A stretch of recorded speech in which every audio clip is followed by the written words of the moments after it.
Hola amigos, bienvenidos a Rimbel 35. ¿Qué tal estáis? Hoy tenemos nuevamente a nuestro amigo Iru Landucci, uno de los grandes referentes en el tema de la tierra, ya sabéis, tierra recta. Hola Iru, bienvenido a Rimbel 35. ¿Qué tal estás? Bien, David, un placer estar nuevamente. Saludos ahí a toda tu audiencia. Un capítulo esperado, lo veníamos charlando ya hacía rato y bueno, no se daban los tiempos, pero acá estamos para seguir un poquito este cuestionamiento cosmológico que nuevamente te celebro que te hayas sumado y que hayas puesto la cara y un poco más para dejarnos expresar y bueno, simplemente plantear ideas no es más que eso, es plantear ideas y después que cada uno saque sus propias conclusiones. Exactamente, y hoy, bueno, nos gustaría que nos hablara sobre el tema de la curvatura de la Tierra, un tema quizás el primero que uno debe de estudiar o debe de analizar a la hora de replantearse este nuevo paradigma, ¿verdad? Vos sabés que sí, es la columna vertebral de alguna forma, porque en realidad vos pensás que hoy en día, la fecha de hoy, obviamente habrá quedado escrito en los libros de física, en los libros de geología y demás, de geografía, lógicamente, pero en la propia Wikipedia, y cito Wikipedia como el elemento más básico en el que hoy en día un ser humano consulta, ¿no? Es como decir en Google, por algo las universidades tienen sus canales en YouTube, tienen sus entradas en Wikipedia y demás. En la propia Wikipedia, como ustedes después verán en pantalla, sigue figurando dentro de los 10 ítems de por qué la Tierra es una esfera, sigue figurando la de que el barco, al desaparecer, como desaparece la parte de abajo antes que la parte de arriba, es porque el barco se está yendo por detrás de la curvatura terrestre. Eso es prácticamente un leitmotiv dentro de la geometría que se espera, ¿no? De una esfera, en el caso de nuestro mundo ser así, y sigue estando ahí. Después el resto son prácticamente todas, digamos, observaciones indirectas de por qué la Tierra debería ser una esfera. O sea, por los eclipses de luna o por el eclipse, bueno, no tanto el de sol, pero sí el de luna, siendo la Tierra la sombra que se proyecta en la luna, por cuestiones que tienen que ver con las estrellas, porque otros planetas son de forma supuestamente esférica, porque tal o cual cosa que sucede en el cielo, y siempre es todo indirecto. Cuando el problema es mucho más simple, estamos hablando de un problema geométrico. ¿El horizonte se curva, sí o no? Y la medida oficial de la esfera, que son 12.741 kilómetros de diámetro promedio, dado que en el modelo de ellos es un elipsoide que está achatado en los polos, puede variar, hay algunos modelos que hablan de un poquitito más, un poquitito menos de kilómetros, pero no pueden salir de ese promedio. Y a 12.741 kilómetros de diámetro en una esfera, ¿a cuánto me tengo que elevar para verlo de forma directa? No de forma indirecta a través que un barco desaparece, o a través del eclipse de luna, o a través de tal o cual cosa. Esa es un poco la idea de discutir hoy o de mostrar hoy algunos de los puntos principales de detectar geometría curva en el horizonte. Y si quieres empezamos con el tema de cuando se aleja un barco, que desaparece el casco, que parece ser que, bueno, ellos argumentan que tiene ese descenso, esos metros de descenso de la curvatura, pero sin embargo hay otra explicación que ha sido demostrada ya, vamos a decir, con muchísimas observaciones y utilizando muchos aparatos, que es la refracción atmosférica. Sí, ese es un tema profundísimo para mí y creo que fue una de las claves inicialmente para entender esa desaparición de la forma, que es curiosa porque en realidad si nosotros tomamos pura y exclusivamente lo que ellos dicen, que si la Tierra fuese plana el barco debería alejarse cada vez viéndose más chiquito, más chiquito, más chiquito, más chiquito, hacia un punto de fuga, ¿no? Hacia cómo se comporta la perspectiva dentro de la óptica, y que eso supuestamente no sucede. Bueno, pero tampoco sucede que el barco se vaya inclinando, como debería ser. O sea, el mástil sí va, sí, en muchos casos, no en todo, pero el barco, si es alto, si es grande, sí va la parte de abajo cayendo en perspectiva, pero perdón, la parte de arriba, pero la parte de abajo pareciera como que se va comprimiendo. Sí. El barco obviamente no se inclina. Entonces, ahí ya hay un factor a analizar. Ahora, cuando en el siglo XX, en el siglo XIX, en el siglo XVIII se le decía a la gente eso, bueno, los pocos que tenían acceso al sistema educativo era fácil de convencer porque no había aparatos ópticos como para poner a prueba esa observación. Entonces es entendible que uno se confundiera con eso. ¿Por qué Claro. no? Era, simplemente podía... ¿Qué ha pasado? Que hoy en día tenemos aparatos de medición y Claro. ¿y qué es lo que No, demuestran? no, y no solamente aparatos de medición, el tema es, o de observación a larga distancia, el tema es que nosotros nos podemos elevar de forma controlada para seguir haciendo observación desde la altura y vos no ves la curvatura por donde se fue el barco, porque el barco en esa supuesta curvatura debería ser muy pronunciada la curvatura para desaparecer un barco en tan pocos kilómetros a la distancia del observador. Entonces, hoy sí, viste que ellos de alguna manera están manteniendo cada vez más fuerte todo lo que es ese turismo espacial para tratar de alguna manera de adoctrinar y de seguir con el engaño televisivo. Pero también cada vez salen, digamos, lentes y aparatos ópticos cada vez más potentes que independientemente de que ellos te muestran, vos todavía podés hacer las observaciones a larga distancia de que hoy vamos a hablar.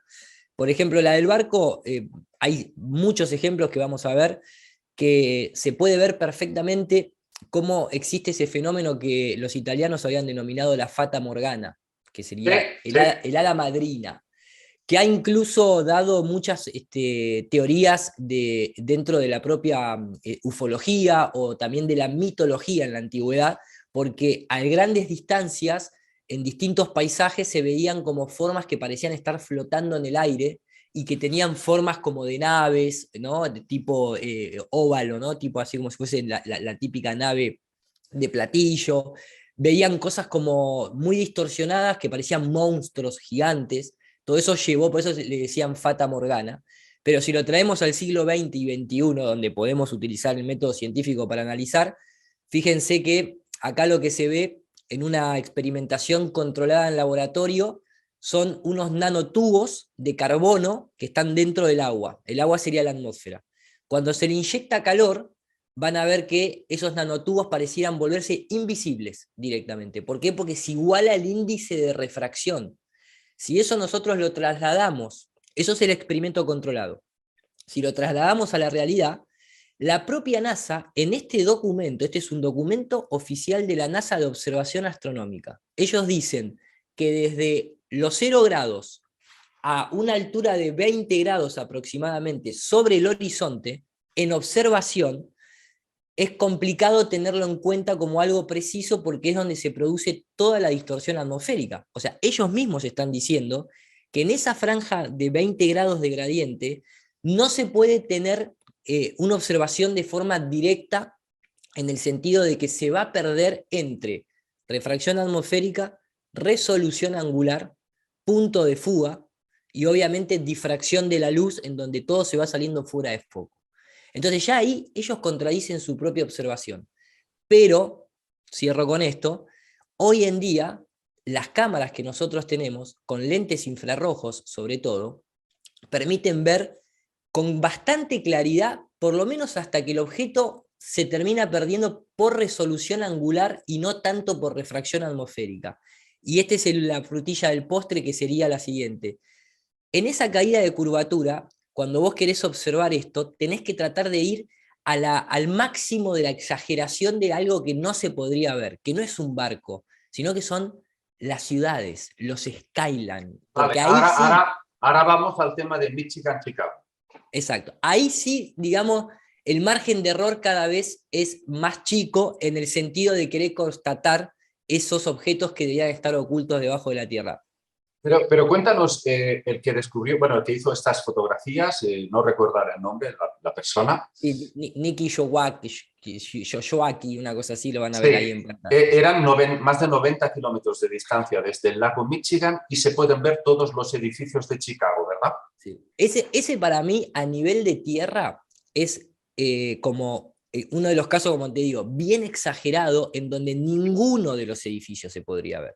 Estamos hablando de Lago Michigan a Chicago, 86 kilómetros de distancia, 500, más de 500 metros de caída de curvatura, en donde hasta los propios noticieros norteamericanos, particularmente un meteorólogo, se metió en un lío tremendo que un año después tuvo que salir a decir que había recibido email tras email diciendo que eso no había sido un espejismo, ni un espejismo superior, sino que era una cuestión de lo que ellos denominaban looming, que era una cuestión semántica, dice él. Pero bueno, dentro de esa cuestión semántica lo que estás terminando de confirmar es que no es un espejismo superior.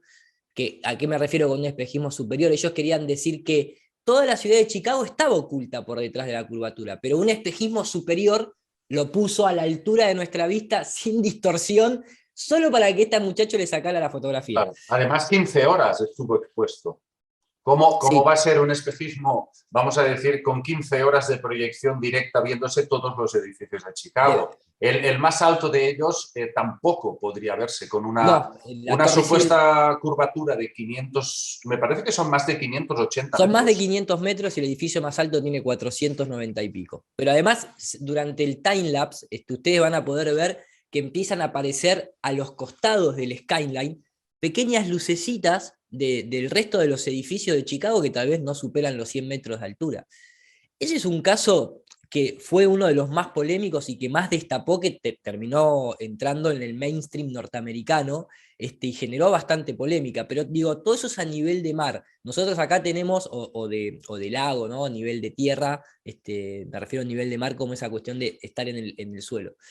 Nosotros acá tenemos el caso de Colonia, Buenos Aires, que es algo similar, son 52 kilómetros, 196 metros de curvatura, y Argentina solamente tiene un pequeño edificio que superaría eso, que es la Torre Alvear con 202 metros, y se ven un montón de edificios, hay un montón de observaciones hechas de Uruguay a Buenos Aires, y cada vez las va a ver más, porque la tecnología óptica crece y los edificios se construyen cada vez más altos, y ese tipo de cosas van a ir sucediendo cada vez Ahora, más. déjame hacer un énfasis. A ver, yo, para que la gente lo entienda, porque Iru es muy técnico y yo entiendo que a algunas personas les puede costar un poquito entenderle, porque es, ya os digo, es como si estuviese hablando un físico. Vamos a ver, lo que nos está diciendo Iru es que cada vez aparecen más personas en todo el mundo mostrando fotografías y mediciones, repito, en todas partes del mundo, que demuestran que esto es una línea recta. ¿Por qué? Porque utilizando el mismo sistema de la trigonometría esferoidal, heliocéntrica, que es un sistema matemático para calcular el nivel de descenso de esa curvatura, haciendo esas observaciones vemos que no cuadra. No cuadra, no existe evidencia de que haya nada de descenso de curvatura. Y es una línea completamente recta, con sus edificios, con sus montañas, sea lo que estamos proyectando a lo lejos, vemos que ahí no intercede. Y cuando vemos que se aleja o hay una refracción, pues es eso, lo que ha comentado él. Sí, Si lo puedes repetir, no sé qué has dicho, punto de fuga. mira, dentro de la óptica y la observación, el punto de fuga es lo más común de entender, o sea, los objetos se van achicando, obviamente. Menos, y tengo un video específico de eso, menos los objetos que tal vez no terminan de ser sólidos o están atravesando un medio de refracción bastante amplio, como es el caso de la atmósfera terrestre, y me refiero a la cuestión del Sol. Eso lo podemos charlar y lo podemos ver en otro video, por qué el Sol se corta en el horizonte y no pareciera estar disminuyendo de tamaño, pero hay varias, no explicaciones, sino observaciones que son muy precisas para eso. Yo lo tengo en mi canal para aquellos que quieran ir adelantándose. Pero después, objetos terrestres, objetos hechos por el hombre, siempre van a ir achicándose en perspectiva hasta que llega un momento donde se difracta la luz y se pierde, se va fuera de foco, o vos tenés lo que se llama visibilidad atmosférica. Cualquier persona que lee el clima sabe que hay una visibilidad atmosférica que no te permite ver más allá, y de eso se conjuga con lo que es el punto de fuga, la perspectiva y la resolución angular, basada en la ley de Snell, básicamente. Ellos quieren explicar la lejanía, que se va desapareciendo en el caso de los barcos, el casco, diciendo que es la curvatura de la Tierra, que no es así. Exactamente. Así fue adoctrinado desde un principio y se mantuvo, como dijimos, incluso hasta en la propia Wikipedia. Pero hay un caso que es mucho más evidente y claro, con las observaciones, o sea, con los videos, con las imágenes, ustedes se van a poder ir haciendo más la propia idea de lo que estamos hablando. Hay un caso que es buenísimo, donde un ingeniero, que todavía sigue teniendo su canal en YouTube, se llama J. Tolan Media 1, así se llama el canal de él, se metió en esta discusión por el 2018. Y como es un ingeniero civil, tiene toda la parte de cálculo, la tiene como pocas veces lo he visto, porque fue avanzando y a la fecha de hoy tiene más de 40 vídeos y que son cada vez más precisos y más técnicos. La verdad que ya es para un público que le guste la física, que le guste la matemática. Eh, y él al principio lo que hizo en los primeros 10, 15 videos era hacer un vuelo comercial a 10 kilómetros de altura, como un vuelo comercial tradicional, utilizando el trabajo que él hacía dentro de los propios Estados Unidos, que tenía que viajar de la costa este a la costa oeste para visitar a algún cliente o algún trabajo. Entonces aprovechaba esos vuelos. Los traqueaba en un GPS de celular. Recuerden que GPS significa global, o mejor dicho, geo. En realidad la palabra más técnica de la G es geo position system. No tiene nada que ver con satélite. La palabra GPS no involucra la palabra satelital, involucra simplemente una geolocalización en el espacio, simplemente eso, quiero decir, porque él viaja y digo GPS, van a decir, los GPS son con satélite. No, viajaba con un teléfono, una aplicación de GPS, mientras que iba haciendo el vuelo, él sabía por dónde estaba pasando, a qué altura estaba, tomaba una cámara Sony Alpha 6000, la ponía contra la ventanilla del avión, mostraba lo que se veía de manera normal y luego agarraba un lente infrarrojo, se lo enroscaba a la cámara y ahí venía el gran problema para la esfera. Porque con un lente infrarrojo, a la distancia, a 10 kilómetros de altura, vos no podrías ver, matemáticamente hablando, dentro de esa trigonometría que vos mencionás, no podés ver más de 357 kilómetros al horizonte. A los 357 kilómetros, la curvatura de la Tierra ya no te permite ver más allá de ella. Este hombre tiene filmado en un vuelo más de 950 kilómetros al horizonte. Es 3 Vaya. veces más que lo que predice el globo prácticamente. Entonces, eso no se podía hacer a principios del siglo XX, ni siquiera a mediados del siglo XX. Eso se pudo empezar a hacer ahora, hace 20 años atrás. A nadie se le ocurrió hace 20 años atrás. Surgió a partir del 2015 con esta discusión. Entonces, a nivel del mar no hay curvatura presente. A 10 kilómetros de altura no hay curvatura presente. Globos aerostáticos, como ustedes están viendo, indican que no hay curvatura presente y a 30 y 40 kilómetros de altura el horizonte asciende con el observador. Como mucho se ve una circularidad producto del lente. El lente es convexo, la luz llega en distintos puntos y cuando la visibilidad es máxima, parece un círculo, que no es lo mismo que una curva. Pero no son lentes ojo de pez. No, pero todos los lentes son convexos, porque todos los lentes tienen una pequeña panza, no existe el lente rectilineal absoluto. No existe el lente rectilineal absoluto. Entonces, Pero de todas maneras también podemos explicar eso, Iru, porque realmente la Tierra es redonda, no esférica. La gente cree que circular. redondo es esférico. No, por favor. Redondo significa que es circular. Circular, exactamente. Esférico hace alusión a un volumen y circular hace alusión a una figura 2D, entre comillas. Sí, Pero, la Tierra es circular, pero vos a 40 kilómetros de altura no podrías llegar a ver el borde, entre comillas, o el límite circular. La sensación de circularidad que vos ves es simple y producto de la óptica de cómo llega la luz al lente y la forma que tiene el lente, que es un lente convexo. Entonces, es como cuando el ojo humano está en el mar abierto y tiene una visibilidad atmosférica de esos días que son impecables.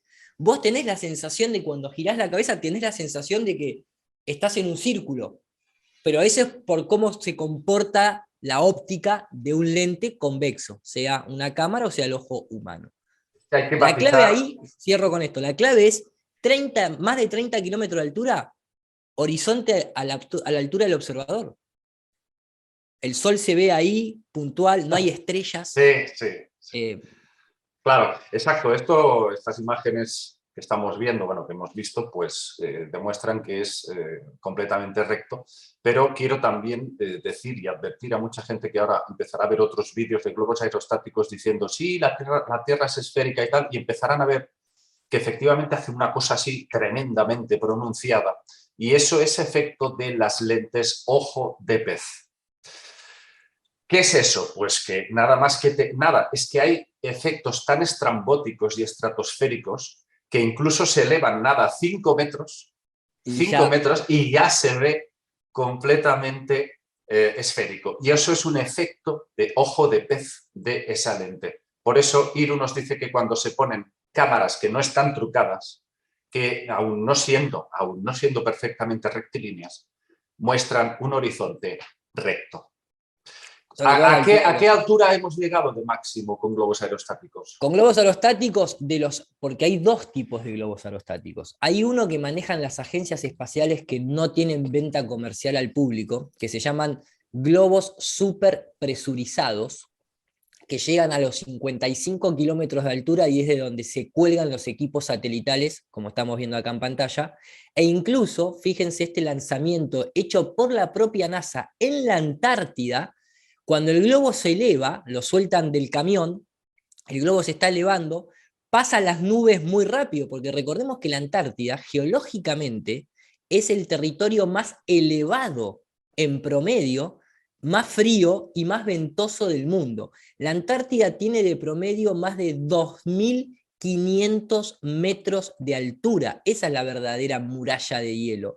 Ellos mismos te lo están diciendo, la Antártida viene y cuando vos estás en la costa de la Antártida empieza a ser así y se va y queda de promedio en 2.500 metros. Cuando sueltan el globo, que ya está en esa altura, atraviesa las nubes y fíjense lo que se ve de la Antártida. No solamente se ve cada vez más y más hielo, hasta donde la cámara puede tomar, sino que sigue estando a la altura de los ojos. Y eso es la Antártida en un globo propiamente de la NASA. De ahí la tapa del disco de Deep Purple, Infinity, y está la referencia de la Antártida, ¿no? Utilicemos también un poco lo que es la predicción predictiva. Volviendo a los globos aerostáticos tradicionales, civiles, que uno puede alcanzar, que nosotros hemos tirado, los que hemos mostrado llegan a los 40 kilómetros de altura, 35. Te repito, David, se veía la curvatura indirectamente por el barco y a 40 kilómetros de altura sigue estando el horizonte a la altura de los ojos. Claro, ¿En qué claro. quedamos? Oye, una cosa importantísimo. Satélites, por supuesto que hay, pero no son objetos que estén orbitando fuera en el espacio. Exacto. Iru está diciendo, para aquellos que bueno, no lo hayan entendido, que sí existen los satélites y por eso existen las telecomunicaciones y todo lo demás, pero que están suspendidos en globos aerostáticos. ¿Es así? Los aparatos sí. Después ellos tienen varias técnicas que son oficializadas: rebote ionosférico, troposcattering, transmisión de antena punto a punto, cables de fibra óptica submarino. El GPS, mira, acá en esta lista, en esta imagen, aparecen más de 20 sistemas que a la gente tradicionalmente se le dice como GPS para no tener que estar dándole explicaciones. Pero fíjate, todos estos puntos con sus imágenes correspondientes es lo que a nosotros hoy nos hace el GPS, que proviene del sistema militar utilizado en la Segunda Guerra Mundial llamado el sistema LORAN, Long Range Operation no sé cuánto, eso significa LORAN, que era simplemente antenas en donde un barco militar podía emitir una señal, rebote, y de ahí se triangulaba. Es algo que existe hace muchísimo. Entonces, te cierro con esto, David. Todavía queda una medición, una observación más arriba para ver cómo se comporta el horizonte geométrico, que son los sounding rockets. Estos son cohetes de sondeo. Estos son los verdaderos cohetes que ascienden como una flecha, van a más de 6.000 kilómetros por hora. Pero claro, fíjense lo que es el cohete. El cohete es simplemente un pequeño vector, como se dice técnicamente. Un vector significa una flecha que apunta, en este caso al cielo. Tiene un diámetro a veces de 60 centímetros nada más, 4 o 5 metros de altura, es hiperliviano, nada que ver con lo que es un cohete espacial, de lo que estamos acostumbrados a ver, que siempre hace una trayectoria en arco. Esto se tira, alcanza la línea de Kármán muy rápido, y cuando queda en ese estado de flotabilidad, que algunos llaman microgravedad, pero simplemente pareciera que está en un fluido, comportándose por inercia, obviamente, pero está en un estado que otro día lo podemos abordar. Es una cosa muy rara que incluso la propia ciencia trata de darle una explicación media rara. Le terminan diciendo microgravedad, pero el punto ¿cuál es? Alcanzan entre 120 y 200 kilómetros de altura. Acá tenemos un cohete alemán, tenemos el Foxy Rocket de la NASA, de los Estados Unidos, son todos programas oficiales de las agencias espaciales. El horizonte sigue estando a la altura de los ojos a 120 kilómetros de altura. ¡Wow!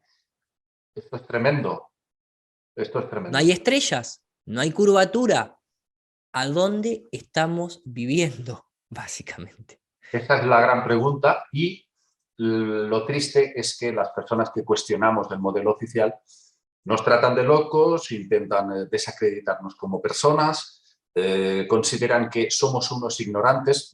Yo no sé si soy un ignorante, pero hablando de esto, estáis viendo que Hiru es una persona muy formada, muy cultivada en temas científicos.